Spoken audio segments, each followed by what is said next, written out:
alien skin taina jalaga oyo black mail wamwe wayogera ku principle tetujja kulaba nga mundaba tolwana nga n'omuntu ataina kyakufiirwa tolwana nga n'omuntu who has nothing to lose.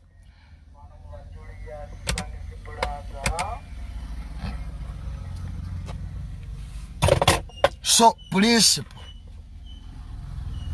Tuuza family yo otuuza Akajanja ko odde magere mu bigere va ku bantu principle mwagagawala dda family ya mwina busabala kuta ko Otujjeko Omululu Bobi Otujjeko Omululu abantu bekoledde obulamu abantu bapanze obulamu n'olya kiri kirumbuye kifubutuka mu mpuku kyangamba dandi state agent.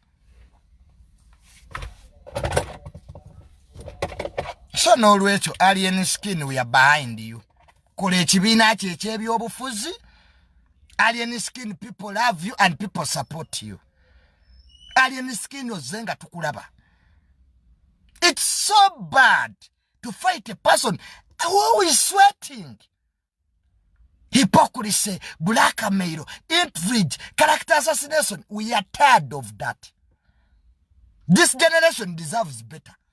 Those so-called leaders you have, but they want to be president. How can a ganja man be president in this country really? Don't be stupid. Leaders are still here. Leaders are coming. Uganda is not short of leaders.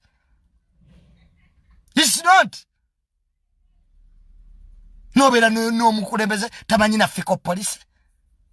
We cannot go back where we came from. We misfired. We played in politics. Amini was here. Sideward Mutesa was here. We are not going back to civil wars. Anybody who wants to destabilize this country, I can promise you, we are not going to let you do that. Get a job and work and keep quiet.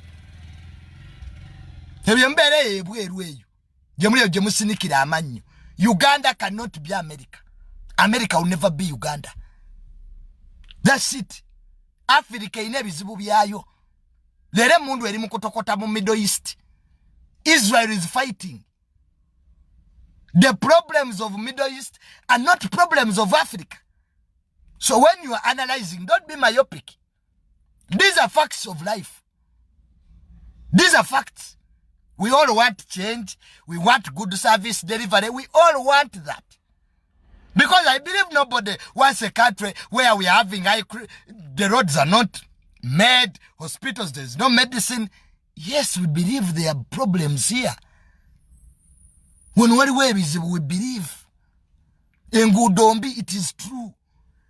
Am I right? You are right.